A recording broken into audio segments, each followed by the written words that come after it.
noticing that Manny Santos is running against Johanna Hayes in the 5th, and he's only raised $50,000. And here in New Haven, this guy Angel Cadena is running against Rosa DeLauro, but not really running. He doesn't campaign. He's busy. He gets no money. The one thing he's done is he released a cartoon making fun of Rosa DeLauro and you, JR, his state chairman, Oh, for no, it's not good giving fun. him money. It was good fun. But what's the deal? Do you guys, I mean, I know that nationally both parties do this. They look at races where they have the least chance against an incumbent who has the power of incumbency and the war chest, and they focus on the races they think they can win. Have we just decided in Connecticut that we're a purple state government and a blue congressional delegation? Well, generally, a lot of it stems from where the governor's office is, right? So if you go back a few years ago when Republicans controlled the congressional offices, we had the governor's mansion, and a lot of that stems from there. When was that? Yeah, well, you had Rosa DeLauro, you had Chris Shays, you had Nancy Johnson, you had Rob Simmons, but a lot of Gary that stems Franksy from for that, yeah, and I think Nick would agree. When you have the governor's office, it's a lot easier to raise money because that's essentially where a lot of that comes from. So does the governor raise money for congressional candidates? Well, but there's a bigger belief that you're going to be victorious, right? So Republicans, our greatest strength is our greatest weakness, which when I say that, we make an assessment early on whether someone can win or lose or whatever it may be. And so we then say, okay, I don't think this person is going to win, therefore I don't invest. Now, I think in regards to the Democrats, their greatest strength is also their greatest weakness. They believe no matter what that they're going to win. So they'll invest time or they'll invest money. But wait, and then, this is something both parties do nationally. They say, where are the races we have the most chance to Right, but I'm talking flip? about donors and activists. I'm not talking about necessarily the party apparatus. I think Matt Corey, we're seeing Murphy and Blumenthal's approval rating slide. I was surprised that Murphy was only 15 points up, given how popular I thought he was. Well, but again, I think a lot of it has to do with what's happening in the state of Connecticut. I think a lot of people don't appreciate how national politics and how all politicians are behaving. And so I think that's kind of where a lot of this federal stuff lies. But this is interesting theory, JR, and you know more about this than I do, but it does seem like nationally there's more of a feeling that incumbents, once you're in for 88% or something you like raise that. so much money Mhm. that you go for those. I thought both parties were going for those few battleground races like DeLauro. Even when you had a Republican governor, you still had both senators as Democrats. You still had half the Congress people as Democrats, and people like DeLauro were not challenged. DeLauro, ever since her first It's also a two number of races, games. I never mean, really- no disrespect. In John Larson and Rosa DeLauro's districts, I think Republicans and unaffiliated could vote twice and still lose by. Okay, so that's why we're surprised about Manny Santos. That's an open seat. Correct. And you're only putting 50,000. What's that about? Well, first of all, and I know Nick will agree with this. Nick, do you raise money for Chris Murphy or Joe Courtney or no? Nick raises no. Absolutely. Right. So federal politicians are independent. Right. One of the things I disagree with is on the national political campaigns, all the candidates, whether it's our state or other states, it's basically around issues, and the issues are what gear where the money's coming from and how much money they're able to raise. And I think the more the country's been upset, I think the candidates have done better. I think in the Senate race, the reason you're seeing a tie race is there really hasn't been a race. Corey has not shown up until recently in the campaign for Senate. We really haven't seen anything from him. He hasn't been out there. But he hasn't been out there as like Chris has. Chris has been a tremendous candidate. He's working hard, but there really hasn't been a race. Half the people don't really know there is a Senate race out there. So I think that's one of the reasons you see such tight numbers, because I don't think people have been as energized as they see the governor's race, where they're getting bombarded by commercials. And Nick, I'm going to ask you if you don't mind moving the mic a little bit toward me, so that when you look at me, we can hear you well, like pulling the mic out a little bit. Yeah. Because like with Murphy, and he'll tell you he wishes the system didn't work this way. I saw him speak at a conference on campaign financing. Sure, he doesn't. raised money from day one. He said, I'm wasting too much time every day. They pull me across the street to raise for re-election as soon as I'm there. And so he has tons of money as a national profile. He was on the short list for vice president. He works the district. I know your slogan is working, not walking, and I'm not pro or anti-Murphy here. I'm just saying he's worked the district very hard since he's been in there. And it does seem like the incumbents are tough to dislodge when they've been in there a bunch of years. Well, and the other thing that's frustrating, and I'm not going to divulge who the reporter was, but I got a call about some national security issue, and they wanted a comment, basically a Republican comment in response to what Chris Murphy had said. And I told the reporter, call Matt Corey, right? That essentially, and the reporter said to me, he's a window washer. What would he know? So essentially, the media will not, if they assess a race that they don't believe a Republican, they ignore the candidates. But you know what? The media has done that forever. Correct. And what I love is that we have less power than we used to. So the media did not cover Alexandria Ocasio-Cortez's race in New York, and that was the biggest upset in the country. The media, I don't think it was. The media said until 8:59 p.m. on Election Day 2016 that Donald Trump had a 99% chance of losing. I think you're right that we do that. I don't know that matters so much. You have so many independent ways of getting your message out if you want, like Bernie Sanders on Facebook when he started out, when the press wouldn't cover him. That's how he got big. Trump with his tweets. Social media by far is the new way, and that's what's getting the message across the country. And that's so it why doesn't people disagree with JR about how we act. I think you're bypassing people this. come together around issues, and I think it gets all back to issues, and people are getting excited and energized around the issues. And I think the best issue for us across the country is Donald Trump and what he's done. And I think that's what's energizing Democrats and activists and people who we've never seen before have been coming out in droves for the last 2 years. Now, is that personality? Is that issues? Is it because Donald Trump really insults people and acts boorish, or is it because they don't agree with him on tax cuts and immigration and trade? I think it's tax cuts, trade. I think trade is just absolutely ridiculous. I think tax cuts, people are going to see that tax cuts did nothing except for the rich people throughout the country. It did not trickle down to anyone, anywhere, any place in this country. I am a tax accountant. I see it. There is no money in the middle class. It's very tight for people living every day from day to day. So these tax cuts have done absolutely nothing. And people are going to see that next year when they get their tax returns. Well, unfortunately, though, Nick, what we know is wages are rising because of the tax cut. I mean, we know that. We know that, Rising's for example, an exaggeration. They're inching up. Well, but Every they're still year, rising, right? right? I mean, But separate from regardless, Trump, but the way the costs are economy has tripling. changed is that real wages did not rise for about 20 years. But understand, you can't. I mean, it's like turning around the Titanic, right? We've had a stagnant economy for 8 years, and regardless of whether you want to admit it or not, GDP's up 4%, which Obama never managed to hit. You have a situation where, and again, I know the stock market's fluid, so I'm not going to simply sit here and say, oh, Trump, the stock market's because of Trump. But we have the record lows of unemployment. I know that in Connecticut, it's not happening because we have bad policies here in Connecticut. So essentially what's happening is the growth that's happening around the country isn't being felt here. Frank Romano gives a thumbs up, and Kathy Wood Polity says that's a lie. The tax cut helped most everyone. He's not saying it to me. He's saying it to Nick. And that's absolutely not true. Absolutely not true. You see the middle class. I have clients that are mostly middle class clients that are business people all over the state of Connecticut. Actually, all over the country. Again, in the state of Connecticut. But it's all over the country, and they don't have money. I have clients from all over. I probably represent 25 clients in 25 states, and they don't have money. I mean, the numbers here are that the vast majority of the tax cut benefited the people at the highest income range, and that but the people most who of are money paying did not the get most reinvested into jobs. But again, that's not a fair assessment because we have low unemployment. You cannot make that distinction. Now, of course, if you pay the most in taxes, a tax cut, of course, will impact those that pay the most. And what we're seeing again, 4% GDP growth, that's true. We're not making it up. And what's interesting about the trade policy, you think higher tariffs are bad. You think putting tariffs on foreign goods are a bad thing and haven't worked for us? I think you're going to see it become very difficult over time, and it's just like just starting steel, to the price kick of in. steel's gone up, and that's hurt construction. Now, The price of everything is going to go up. Well, yeah, but what's fascinating about that, you listen to Democrats who complain about higher tariffs, and essentially tariff is a tax on a foreign good. So you recognize that taxes are bad.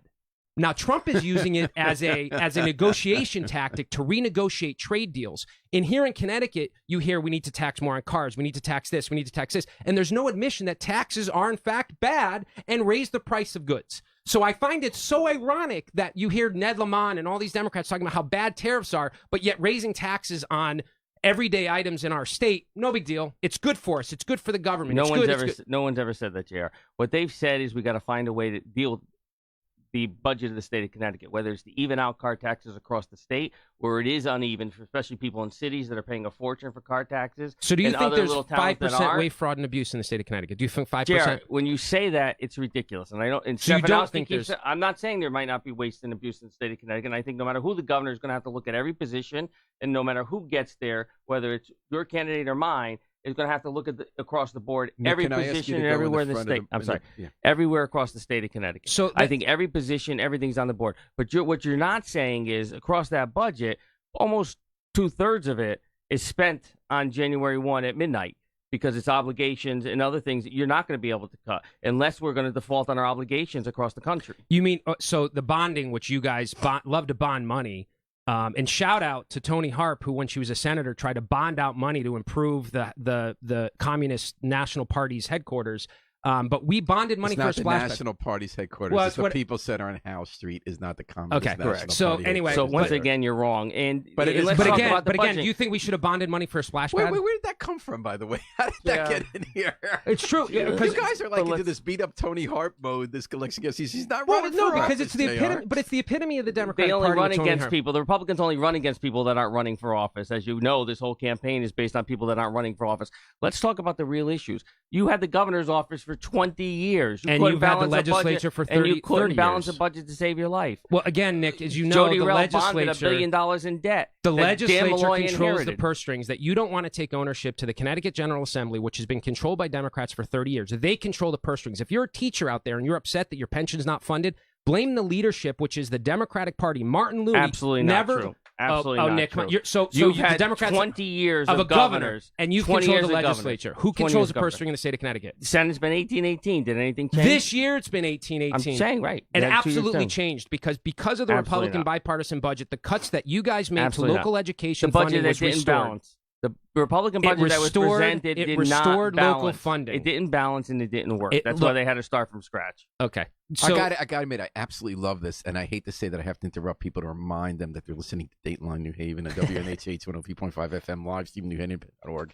And the two gentlemen you're listening to are Nick Balleto, the state Democratic chairman, J.R. Romano, the state Republican chairman. Silvana Apostello says every little bit helps. Kathy Wood Polity says that, I'm sorry if I mispronounced your last name, J.R. Romano is making sense. Andrew Semmel tolls her taxes and will hit the middle class the hardest. Thanks, folks, for listening in. You know, so Nick, here's a great story for you. Let's talk about a company that benefited in the state of Connecticut from the tax cuts that's actually moving out of New Haven because it's too expensive to be here because of property tax, and they're moving because they have more money in their pocket, and they're moving their company to Brantford. Now, I know that. Who's that? Well, I'm not going to get into the company because I don't want them to get attacked, but I know this for a fact. No, because they don't get attacked. You may not attack them. No, but what but are you the talking nature. about? Now, I'm we not don't know if saying you're the making radio. this up, JR. Is Listen, it true?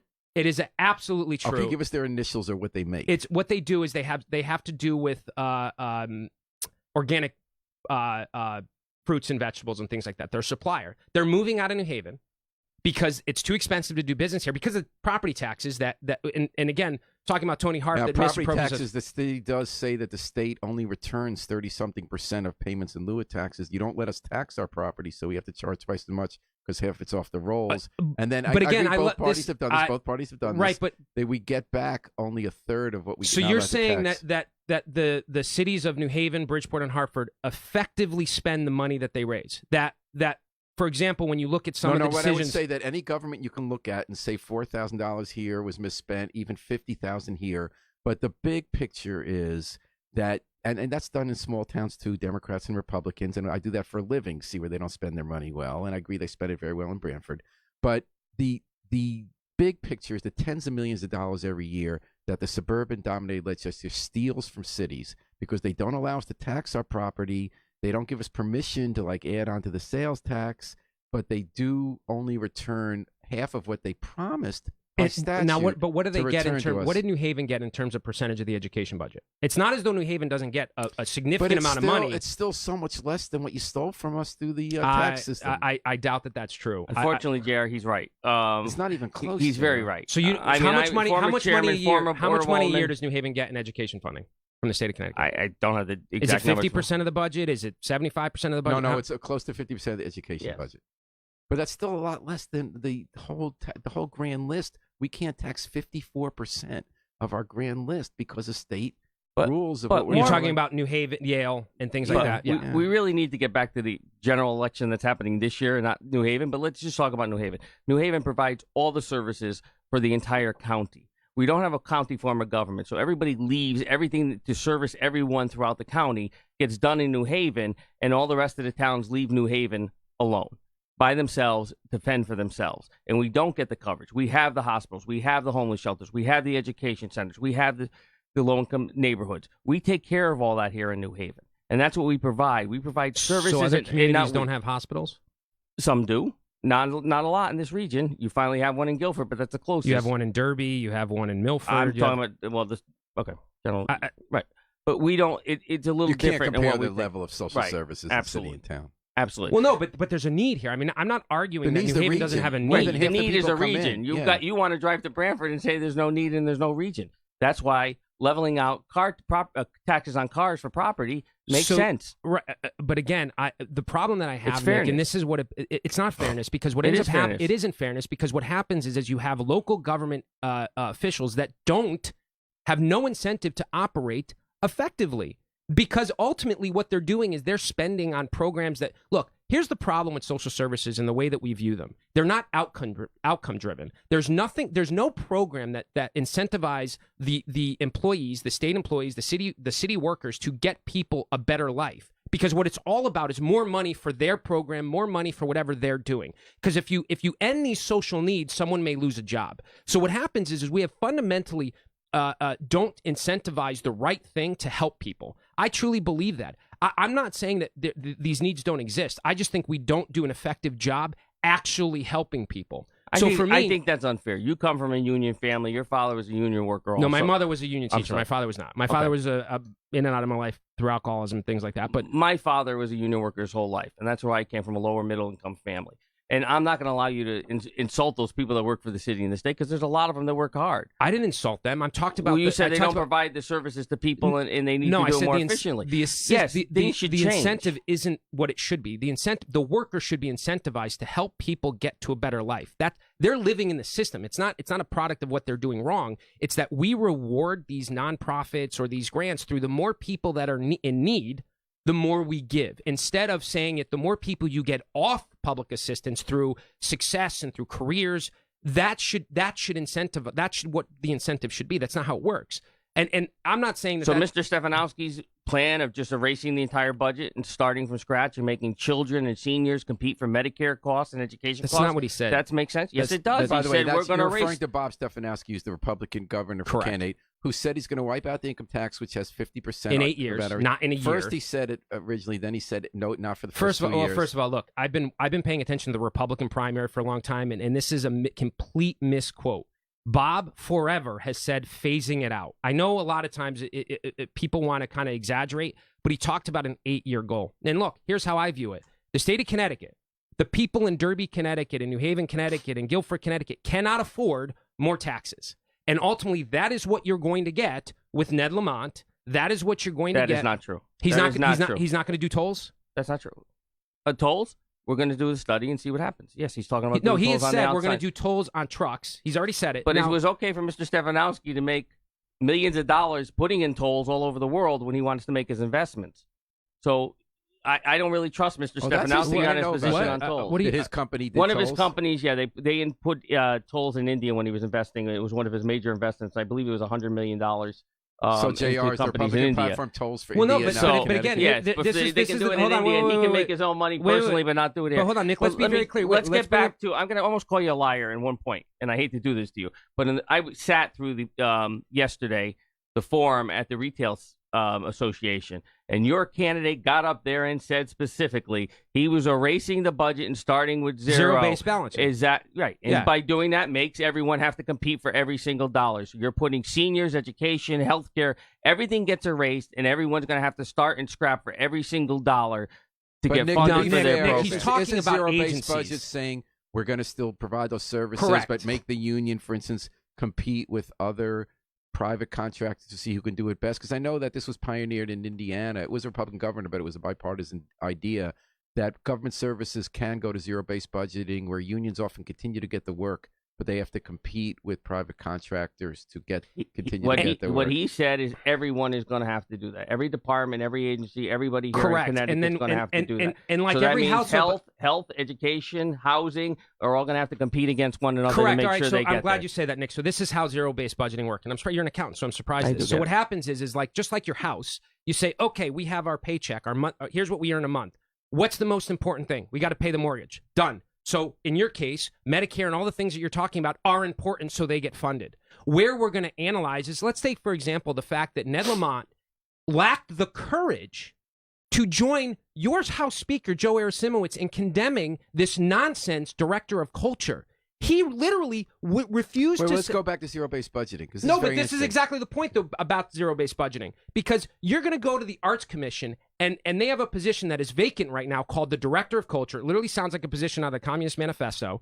And they're trying to fill it before the general election, where Joe Arasimowicz said, not a good idea. And the Republican version of that, I think Mrs. Anaskovich held under the Republican administration. I don't care. But what Lamont said, if you're going to quote my candidate, let's talk about it. Ned Lamont's the Democratic candidate. Right. And Ned Lamont did not say that. What he said is, he likes arts, he supports arts, but we're going to have a decision whoever the new governor is going to be when he gets office, and then he'll make a decision. Did you read the quote? Yes. Are you really making a big issue about like arts commission? Right.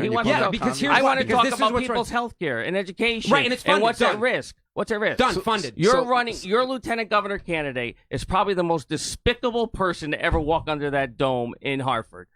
And you don't want to talk about it, and you just want to hide him around. Wait, hold on. He's against women's rights, women's issues, health care, LGBT rights. Hold on. We're going to talk about it. You had a candidate who was snapping photos of women under the skirt photos. How dare you say that? You had a Democrat state representative snapping photos of women under their skirts. I just shut off your microphones for a sec. Time out. How dare you? Time out. Okay.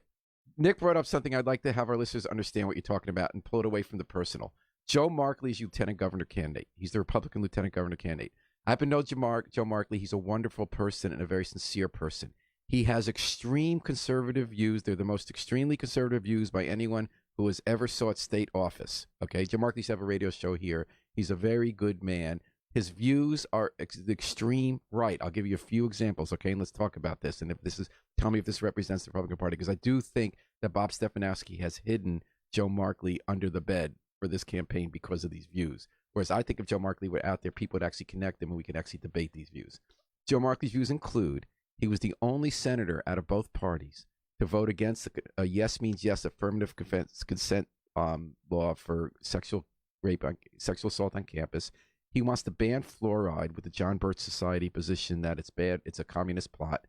He was the lone senator to vote against a pay equity bill, which did become law from both parties.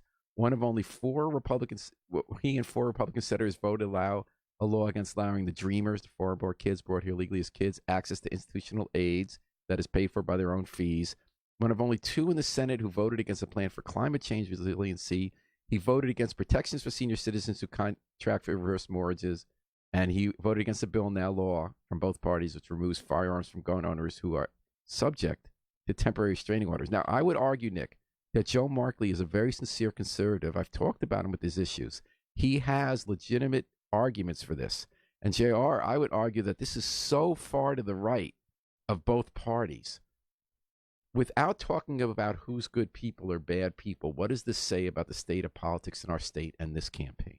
Well, I think where the mischaracterization of Joe as a person is just utterly ridiculous. Let's stay away from that. I understand that, but listen, you want to talk about policies, fine, Nick. But at the end of the day, when you have, and again, there's legitimately people who have done really bad things in that building. Off. Let's talk about these issues. But this needs to be said.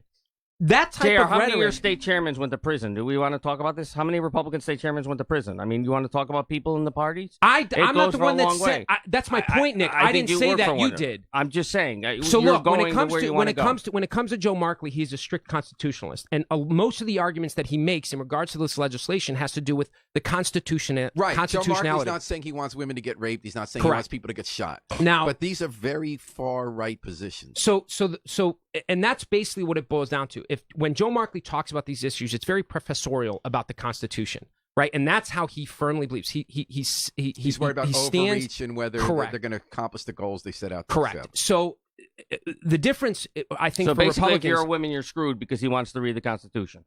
That's what I get from how Joe Markley voted. And I'm not attacking personally. From his voting record, if you're a woman, if you're a child, if you're LGBT, you're screwed because he wants to read the Constitution. So let me ask you a question, Nick. This goes from the perspective of how Democrats view everything and how Republicans view everything. Joe Markley is one senator that has a particular view. Republicans don't give litmus tests and demand that we all think exactly the same. If you win, he's next in line to be governor. So if Bob Stefanowski... Right, and listen, we've seen this in our lifetime. The lieutenant governor and the governor, as much as Nick would like everyone to believe, the governor doesn't wave a magic wand and create law, right? It's done through the legislature. And I think and I could certainly sit here and list some of the radical things that you have in your party, talking about abolishing ICE, talking about all these things about one elected official that feels that way. But the reality is that I think what happens here is that you have Democrats who want to keep their base highly agitated and angry in order to drive them to the polls. But I get it. You don't think it's fair to bring up the views of a person your I'm party not saying that, but second in line I'm not saying that. But what I'm saying is that the way that they're communicating and describing Joe as this monster. Right. Let's get past that. He's not a monster. He's a good human being. Right. But let's talk about the views and when you provide an opportunity for Joe to talk about the constitutionality of some of these, because we do have a constitution, Nick, that actually has protected women. Right, we do have a constitution that has protected minorities. You know that whole thing? Do you agree with Joe not Markley if he read it? Positions? That's not the way if Joe Markley reads it. They don't. Again, that's an unfair assessment. I think we disagree on that. We disagree on that position. Where Joe Markley I haven't read all the legislation, but I will tell you that. Would you have voted for yes means yes? I probably again I didn't read the full legislation. Ban fluoride. But sometimes I will tell you this: I've had conversations with equal pay for equal work. That's already a law, Nick. But he didn't vote for it. I'm just saying, would you vote for it? How do you not vote for that? That's already a law. How do you not vote for it? Because it's already a law. So he was the only voted against it. So it's illegal to discriminate in that way. It's already illegal. A lot of these, and this is where we boil down to the Constitution. You had a candidate for Congress last night that says marriage is between a man and a woman. I mean, where are we going with your party? Are we going backwards? What do you mean marriage isn't between? That means he's saying gay marriage shouldn't be legal. Well, no, I personally, I think. First of all, I don't think we should issue marriage licenses. I don't think. I'm more of a I have no issues. Marriage is a religious sacrament, and if there's a religion out there that wants to say marriage is between a man and a woman, great. But these are things not a religious sacrament when IRS recognizes it for certain benefits and views, and so should the state. They should. So unfortunately, it's not. But I think what JR is saying is that he'd be for civil unions that anyone can get regardless. Anyone can do what they want. I don't care. And if we're going to give a benefit to one group, we have to give. That's the Constitution. If we're going to give a benefit to one, we have to give a benefit to the other. But here, let me ask you. You should explain that to some of your candidates because that's not quite the position. But anyway, but I'm not. But JR, why are you guys hiding Joe? Why is Bob Stefanowski like? Why is it the Bisowitz Lamont ticket and ads and public appearances? And I mean, it is true that Joe's really on the way right of where the state is on those very issues I mentioned. Let me He's to the right of your listen. party. I get that we're here in the New Haven Independent, and all this conversations wants to be about Joe. No, I'm not just make it all. I'm just saying. We've just spent about 20 minutes because you guys started because you were too far on New Haven, for God's sakes. We're talking about the election that matters and why people are talking. Because this is a New Haven-based podcast, or I mean, correct. Let's be but fair. we're talking about the state election cycle right now. Right. So let's talk about that. Let's talk about the fact. Let's talk about the fact that what this election breaks down to two things. Either if you vote for Ned Lamont, you're voting for higher taxes. Absolutely not. Just ridiculous. Absolutely ridiculous. A toll isn't a tax. A statewide property tax isn't a tax. Ned Lamont said he's going to put everything right. So higher taxes. Where we have another candidate who's dedicated, saying we will not raise taxes. So what it basically boils down is you have and by the way, this is what I fundamentally. Let me ask you this: how is it 4 years ago, the same party that literally it was so extreme on Tom Foley's wealth and how evil it is to be wealthy and all these terrible things about how wealthy Greenwich. Self-funding a campaign. He didn't self-fund in 4 years ago. But he did in 2010. No, I know that. Okay. Why is it? How do you explain that transition from it's horrifying to have Tom Foley, this Greenwich billionaire, be the governor, but now it's okay for Ned Lamont. Explain to me how. I will explain to you. In retrospect, Tom Foley doesn't look so bad compared to Mr. Stefanowski. We're talking about Ned Lamont, though. No, let's get back there. Mr. Stefanowski is invested in companies where children were dead by people practicing on drugs and doing drug trials. Let's talk about that, Nick. Okay, let's talk about that. So he does that. So the company was defrauding investors, right? And he didn't realize that they were doing that. Okay, but he's a manager. So what's he going to do? He was on the board, wasn't he? Not in the company. He was on the board of a company that did an investment that they were unaware that this company was doing. And this then thing there was also caught. the payday lending, right? That's illegal. Let's talk about payday lending. Let's talk about that. Ned Lamont personally profited from payday lending. Did you know that? No, he did not. His wife, and they produced stuff that they did not. Oh, so his family, his car, everything that he had, he invested in. She did not. Her investments were not in that, and she was very clear in the statement that her investments were not in that. Somebody else in the company that she was with did, but it's she her did company, not. right? No. So Nick, is it fair to blame? Is it fair to blame Stefanowski to be on a board that has a large portfolio that has to deal with stuff that comes up? If you want to be manager of a Connecticut, I would think so. Okay, let me You're just overseeing it. let me just ask You have 100. okay. Let's talk about this. You got 50 departments in Connecticut. If something happens in one of those departments, is the governor not responsible? If it You're right. continues and it Kid goes dies in on, DCF. Okay, right, and then you fire if people. If DCF is there and it Yeah. continues You and the governor doesn't do anything about it, are you not responsible? that's a But good- he Yes, you did. are. But you that's are responsible. absolutely. Once the information comes forward, you are responsible. Well, after and kids are dead, that's a little too late. you want to. Okay, let's talk about DCF. How about Well, that? let's go back, let's go back to you JR's. can't have it both JR, ways. You didn't get to answer your original question. So why Democrats have said for years that is the political system needs to not just have wealthy people buy nominations and with their own money run for office because they're rich. And the 1% has been a big issue, the income inequality in our state. I think what JR is asking is why this election cycle are the Democrats running someone who's put already $12 million into his own campaign, is self-funding, and basically bought the nomination. Have the Democrats changed their opinion about how that issue fits into income inequality and what the two parties stand for? Is that your question, JR? Basically, Yeah. Okay. I just think that our best candidate rose to the top. We had a bunch of candidates in a primary. We had a very, as you did, very forceful primary. you had a felon and a billionaire. That's not true, JR. Let's not talk about felons. You had what? He's not a felon. But before that, I had 15 candidates in the race up until a month Right, before and that. It right, came but down. the primary came down to the Joe, felon you and had the billionaire. JR, you had a When city I say governor that as a felon twice. Right. John yes. Rowland Not twice. while he Right, exactly. correct, but not while he was in office. He didn't win after he was a felon. But And like if Joe you Gannon- met John And he Rowland and wouldn't- had his choice and there was a chance he could win again, he would certainly run again. Okay. And he would run for Congress. Time Let's out once not go- again. I do have to. I love you guys. I got to. Let's just remind people they're listening to Dateline New Haven at WNHH 103.5 FM. Roasted times. The First felon time and a in 3 billionaire. years I've had to turn off. Sounds like a kid's book. 103.5 FM live CNewhavenPen.org. I'm sorry we can't get to all the comments because our commerce boards are lit up, but I will tell you that our Facebook live thread appears to be conservative and our YouTube thread tends to be more liberal. We have Joanne Eller saying Christine Pollock, let's talk about far left of Republic. The Democrats went, thanked you and said constitutional law to protect the children, women, 100 children for the first time. I forget. I'm having Where's Seth Poole? Where's Seth Poole? You got Julia Gambelli Goose say GOP is backwards and ICE has been successfully abolished in other states or large cities because it is overreach. And Christopher Millardo says I still need convincing to vote for Bob. And unfortunately I can't scroll down, but on Facebook Live there were about 20 comments saying go JR. You got it right. So that's what you guys, and we're talking to the state Republican and Democratic chairman, Chair Romano, and Nick Balleto. So what do you believe in the polls that this is too close to call, this race for governor and control of the House and Senate, that Lamont's a little bit ahead, but given, maybe up to 8 points, but given how unpredictable elections have been in recent years, it's basically either can win? I think Nick would agree. If Lamont was really up 8 points, he wouldn't be doing as much negative advertising. And I'm not saying that as a disparaging way, but that's generally when you're an operative. Like, he didn't run any negative against Joe Ganim because he knew he was going to win, right? So generally when they're still negative, and that goes. But yet for, Stefanowski's running positive, although the state the Governors Association is funding negative ads. Not yeah, for I think Stefanowski. it's a dead heat. I think every vote's going to count. What do you think, Nick? I think we learned 2 years ago that we take nothing for granted, that the only poll that matters is election night at 8:01. And I think we learned that the hard way. 850,000 unaffiliated voters, twice as many than there are Republicans registered in the state, and a couple 100,000 more than there are Democrats.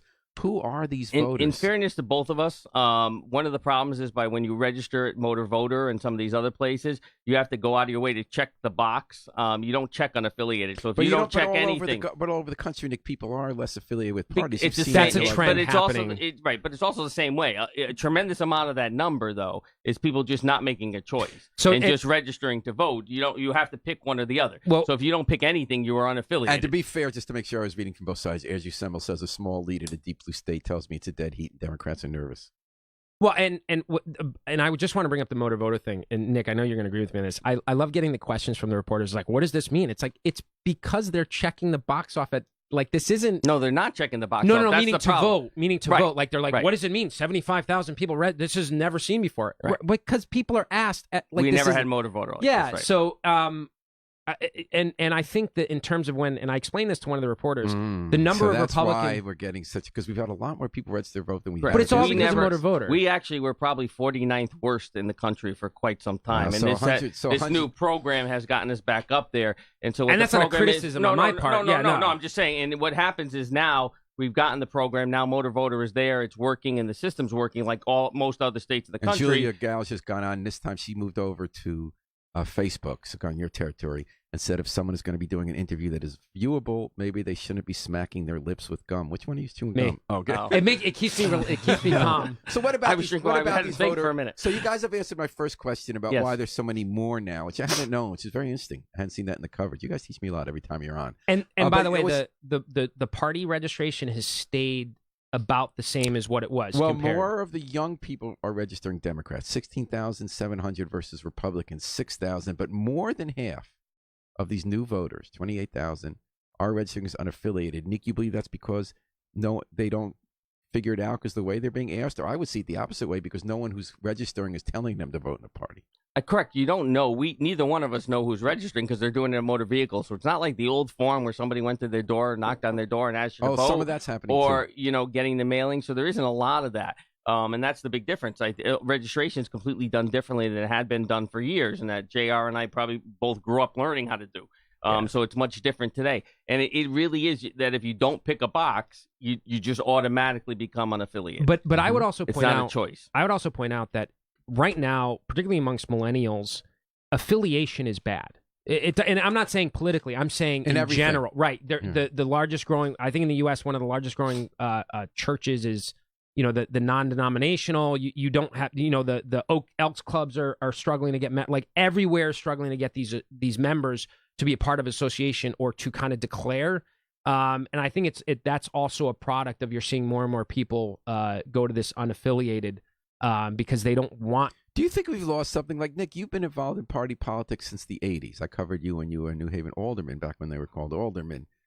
A lot of people have said, and I've written articles this way, saying it's great to be independent of parties, party machines, trade patronage, but is there something we've lost by not having people as united around ideas and groups of, platforms and organizations that get people to polls, even if it's not done in a pure way?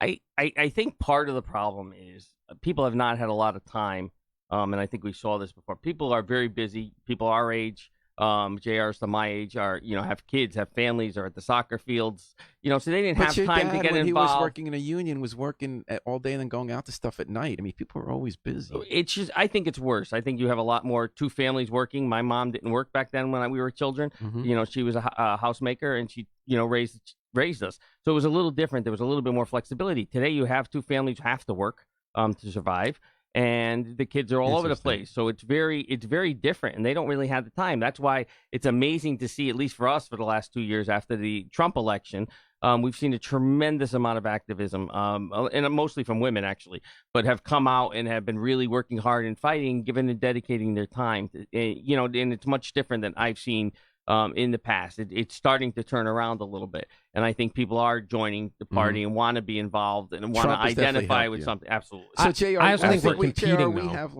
you're about 20 years younger than me and Nick. How old are you? I'm gonna be 40. Oh, Yeah, you're actually, about 12. He's only 12 years younger than me. I'm 52. You're only 52. When I covered you, you were only 22 when you were an alderman. You have to rub that in. Thank you. Yes. That's great. No, okay. I think you Yes. were a superstar. Nick Yeah. was elected when he was just out of college. Yeah. I'm 58. So I'm really interested in what JR is saying. I'm interested in your perspective about the Change New Party, but I was listening to JR, and I was hearing maybe a little more insight because he's from that generation about why people aren't affiliating, because you don't seem to have the same theory that it's about how busy they are. Well, but slightly, it's also you're competing, right? So, and even when I grew up, we didn't have travel soccer. We didn't have all of these things that people compete for entertainment value. Kids are more programmed now. But as Doug Ray pointed out in his book about New Haven City, The End of Urbanism, he called it civic density. For the adults, though, you were in a union, you worked at factory all day, you're part of the bowling league or the theater club that night, and you always had your bridge club. People were really busy with civic stuff as grown-ups in a programmed way, unlike the kids today.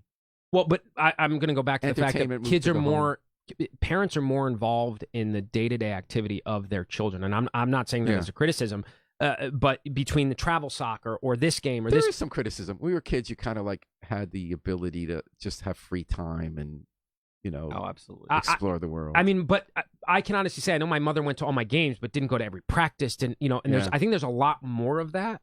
But life is different. I mean, or at least my parents would throw me out when the sun came up and didn't want me to see me home until the streetlights came on, and I got a wiffle ball bat and a ball, and I was gone all day, and if I You had come to back call with it, scrapes and bruises, right, they wouldn't even ask. they didn't ask, right? Right, I remember that. Yeah. William yeah. Espinal says blindly following a party, no matter what, has been hurting progress. So that's kind of the thinking out there. I would agree. I mean, I think we should be challenged. But have I we think lost Irish something? Cheers should be challenged. I From think people, even in my own party, and I Okay, tell let me people that, challenge something about your party. Okay, in this election, have the Republicans already won the debate that we need to cut taxes? Because there's a whole wing. Even though JR keeps calling guys communists, I would argue the opposite. I've never called Nick. Well, but you're saying Democrats are extreme Some. and everything. Some are. There are a lot of intelligent Democrats who believe that taxes have not been our problem. That we did not lose GE because of taxes. In fact, they went to a higher tax state because they invested through the state government in a tech infrastructure. Aetna, they're not leaving after all, but they went to New York. But before we get there, there are plenty of Democrats who believe that we should raise the taxes on the wealthy, who believe that, of course, we should do tolls. You don't need a little study. But the two candidates for governor from the major parties are arguing about who will really lower your taxes and which ones. So Stefanowski, the Republican, says, I'm going to cut income taxes. Lamont says, that's ridiculous. That's way too much money. I'm going to cut property taxes, and I'm going to give you a $250 tax for small business, and somehow that's going to get rid of that, and somehow that's going to help businesses thrive and not add to the deficit. Aren't we just having a Republican argument this year in this debate? I think the difference is because both of them are businessmen, so they do understand some of the complexities of what business is going through in the state of Connecticut and some of the confusion. I think all three of them agreed yesterday about getting rid of the business entity tax right away. That's the one I want to figure out. That makes me nuts. What business is going to go out of business because of paying $250? But it's anybody that has an LLC. So people that even have a home, if you buy a rental property and have to put an LLC for protection, you pay the $250. So no matter what you do. But Nick, is there going to be a single business in Connecticut that goes out of business next year because it had to pay $250? And if so, is that a viable business? It doesn't generate a lot of money, and that was $15 to $20 million. We have a $5 billion deficit. If we can't, I'm playing devil's advocate here. Okay. If how are we going to solve a $5 billion 2-year deficit problem if we can't even hold on to $15 to $20 million that cutting it will make no difference to the economy? Okay, I'll give you that if that's where you want to go on the No, I'm just saying. Yeah. The bigger issue is why they but the bigger issue I think becomes is that nobody that we know or have seen believes that Stefanowski's plan is sustainable, doable, or workable, and that is the real argument. Saying I'm going back to a piece of paper and I'm going to erase everything on the paper and start from scratch is great, and I think that's an idea to use, but it doesn't work. In reality, it doesn't work. Anybody who's ever served a day in government knows that doesn't work, and needs to learn that you're not going to be the wizard when you become the governor. The governor is not the wizard. He has to work with the other branches of government, and anybody that has seen working with the State House and the Senate and working together with everyone to come up with a complex program that's going to work for the state of Connecticut. So no matter who becomes governor, either one of them, it's going to be a difficult job on day one, and they're going to have to sit there and roll up their sleeves and make some very difficult decisions. And I just don't think anyone believes clearly that's ever served a day or has been involved in government, and that's the big argument, that Stefanowski's plan will work. I got that. And he's living in a dreamland. Before JR responds, why are the Democrats arguing that they can really cut taxes when you have this huge deficit? Is that an honest argument? Is that different from the Republican argument fundamentally? I get while it's different in specifics, you're saying they're cutting the wrong taxes and too much. Well, I think there's issues that we have to look at the revenue side in Connecticut. I think that's part of the issue. If we can't bring up the revenue side, then that becomes difficult. But I think one of the huge items is that all the people that order stuff online every day and our sales tax is not collected. One of it's very unfair for retailers in Connecticut across the state. So tax online commerce, is that something you would agree with? I think Bob actually said he would. So that's something we actually agree on. Yeah, I believe we all agree on it. And that if you raise the revenue, I'm sorry, Jerry, if you raise the revenue on that side, it does give you some complexity in some areas too. And I think that number is going to be astronomical, especially myself, where you order stuff online every day, and I think we all do now. I think it's just become custom to our age and our age group. My pants are so baggy. Yeah, it happens so much more. It's just so easy because we just don't have time, and we do it quickly. So I think 2 points, and Nick, I'm going to tease you a little bit here because you just admitted that the governor can't act alone, and yet you want to throw the $2 billion deficit at Roland and Rel, understanding that the legislature has more control over that. So I just wanted to point that out for the listeners that the governor does have a line item veto and can veto the budgets, which they did not. So that's why I throw it back on them. Rel had a. If you the take Democrats, the drastic, if you took Nick, the drastic, I didn't interrupt you. All right. The Rel, when Rel was governor, she they had a veto-proof majority, and they vetoed her. They overrode her veto on the budget. So, but let's just move on to Bob. Look, at the end of the day, what everyone needs to understand is we're literally arguing over who's going to be the better tax cutter, the Republican or the Democrat. Right. So anyone out there understands that the better tax cutter is going to be the Republican. I think it's disingenuous for the Democrats to talk about this because they're not actually cutting taxes. They're kind of rejiggering the formula to take revenue from this side and make it this way, but I'll cut this and I'll do this. It's not going to work. It's not about Democrat. I brought that argument to him, and here's how it came back to me. I said, I'm someone who I'm not a Democrat or Republican really. I said, I believe what Nick just said, that you really can't talk about solving this without raising some revenues, but no one seems to be able to really say that because it'll be called a tax. So I said, at least Stefanowski is sincere. He believes in trickle-down economics with, he's buddies with Art Laffer, who was a completely discredited economist from the Reagan administration. Even David Stockman, who carried out his tax cuts, said we didn't believe in it. But he believes it. So I said, Stefanowski believes it, and he's running for governor as a tax cutter. He believes it. Lamont does not believe he can speak honestly about stuff he used to speak honestly about how we do need tolls. Because the polling came back bad. Correct.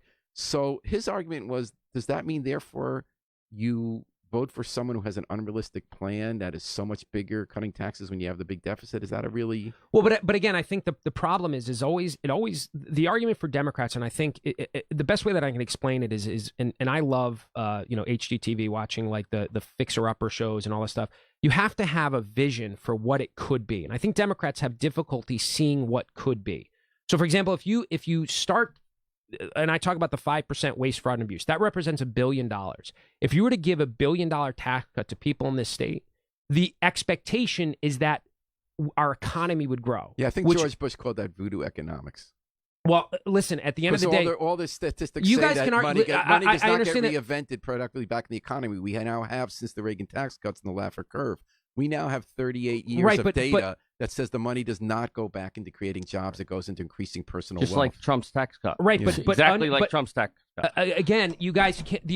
But the argument is being disproven because the economy is growing at 4% GDP. You cannot you can't have it both ways. The data says otherwise, even though you keep saying and repeating the same thing over and over again. At the end of the day, for the state of Connecticut, we need the economy to grow, because when the economy grows, you get more tax revenue. And right now, our economy in this state is not growing. And this is my favorite. But one can argue that the states that invested more money, let's say in infrastructure and in tech infrastructure, with tax dollars, they grew more. But respectfully, I don't disagree with that. The problem is the Democrats in this state don't spend wisely. They invest in things that, like $2 billion in corporate welfare instead of building roads and bridges. So, and again, Nick, this is just where philosophically we're going to disagree. You can't be in charge of the candy store for 30 years and say, oh, we need this now, when you failed as JR, you had governors for, now I'm going to jump in. You had governors for 20 years, for God's sakes. So we'll take the last 8 years, yes, we had Democratic governors, but you had it for 20 years beforehand. 20 years. And you had the legislature. And you also implemented the state income tax that we're fighting over. It was a quasi-Republican governor, but we'll go back and forth. That was a Republican. Yes. He did not win as a Republican. He left the party and was an independent governor. He was not a Republican. But he was about as Republican as you could get. That's not true. He hated Ronald Reagan. But what you look at is clearly people have to make the hard decisions. And Democrats, when we get there, are going to make the decision. And I hate to say it this way, but I'm going to say it. We're going to do it with a heart. And that's the difference. We're going to worry about people's health care, education, and try to protect cities from falling apart and collapsing to make sure that they have the services and what we can provide. It's going to be a difficult job no matter who gets there. But we're going to try to do that to make sure. We're not going to do a Donald Trump or a McConnell and try to cut out health care and leave people hanging in the streets. We're going to make sure we try to do it with a heart, and that's what this is about. And that's the difference, the way of doing it. I think that's completely disingenuous, Nick. No, I don't. I don't see it. How is it disingenuous? Because look at your Republicans on a national. I mean, Stefanowski's the one who wants to put his arm around Trump. I mean, it's very clear on the national level. But again, this guy doesn't have a heart. Your president doesn't have a heart. And he's pretty clear. Those are opinions, not fact, right? So what I will say is that how can you say you have heart when in my town of Derby, Connecticut, people are struggling over one of the highest tax burdens in the country? That is money out of their pocket that they can't put into a college savings account. They can't pay off their mortgage. They can't buy a car. That's not heart, Nick. Simply taking more money from people in the state isn't heart. But you're not being honest. You're arguing the same point. The tax cuts have affected nobody. That is not true. The rich are getting. It is true. The rich are getting richer. Absolutely. The Trump tax cut, you could read 1,000 articles today if you bring them all up. From the Huffington Post, I know. But no, look, not from the Huffington Post, from pretty much everywhere. Trump's tax cuts have made the wealthier much wealthier. And that's where it's gone. Made everyone wealthier. Absolutely not. JR, I'm an accountant. I got 800 You're clients. in Connecticut, Nick. I got clients from 25 states. Okay, guys, we're states. about to wrap up here. Let me ask you about Oz Griebel. He's the third-party candidate, usually third-party candidates, except for the one who was elected. Lil Weicker. Lil Weicker had a party infrastructure because he was a known, Republican right. as a state A lot U.S. of money. senator, He things was like that. all person, yeah. He has 11% in the latest poll, Griebel. Typically in elections, a third-party candidate registers much higher in a poll a month before than he gets or she in the general election, because everyone kind of then goes back to the two parties on election day. That, like Ralph Nader, was it something like 10% went to one, under one. Is Oz Griebel going to be a factor, and if so, how? I think what's unfortunate is that for Oz Griebel, this is a complete exercise in ego. He's not going to win. He just wants to kind of be there. His support isn't going to explode over the next 2 weeks. So what's going to happen? Is he going to have 11%? Well, or is he not I going to think, be a factor? and from what I've seen, some of the internal, it's actually a pretty even split between taking from Ned and taking from Bob. So he's going to be essentially, if you want lower taxes, you want Bob. And so if you're voting for Oz, you're essentially voting for Ned Lamont. And I would think Nick would make the same argument, because we've seen the similar data. But what people that are watching this or listening need to understand, Oz Griebel knows he can't win. He's just doing this because it's an ego stroke for him. He likes to be talked to by the press. It's not building an organization. No, he just wants to be in front of the camera. But he wants to be interviewed. He is quite good in his interviews, I think. Yeah, I think. I'm not saying, but it's all. with the guy. Listen, it's all vanity for him. You could be great when you have nothing to lose. Right. And that's what I said yesterday watching Oz Griebel. He does the energy, he does the excitement, he says what he wants to say and do what he wants to do, but he's not really sure what he's going to deliver and how to get there. I don't think so. I actually think he's a much a different choice to Mr. Stefanowski than he is to Lamont, only because of a lot of the similarities on the issues when I listened to him yesterday. So I think if you didn't like Mr. Stefanowski for whatever reason, you would look to go towards him. I think he's less like our candidate. I don't see. Well, there's a lot of Democrats that don't like Ned's wealth or style or things. Same thing that you have in yours in your party. So I think it's great to be the guy who has nothing to lose, and you just go out there and you say what you want to say. Well, we had nothing to lose. It's everything to gain today on Dateline New Haven, hearing from GOP State Chair J. Romano, Democratic State Chairman Nick Balleto. Thanks, guys, for coming on. I think you did a great job. I loved listening to you, and I think we learned a lot from it. So many people weighed in, and I just want to apologize I didn't get to read your comments, partly because they were so interesting, and partly because technologically I was actually battling with my station manager to be able to scroll up your comments to see them. So people can go to the Facebook Live and YouTube and see what folks had to say about this. So thanks to our guests. Thanks for listening. And remember, everyone, vote November 6th. Absolutely. I want you to vote. Thank you. And both of you keep up the work in getting people involved in politics. We're going to take it out with the Afro-Semitic Experience, performing I Wish I Knew How It'd Feel to Be Free from the group CD, A Plea for Peace. Now, we know what it's like to be free. We just got to remember to book our flight. Fly free with us all day and all night long here at WNHH, New Haven's home for community radio.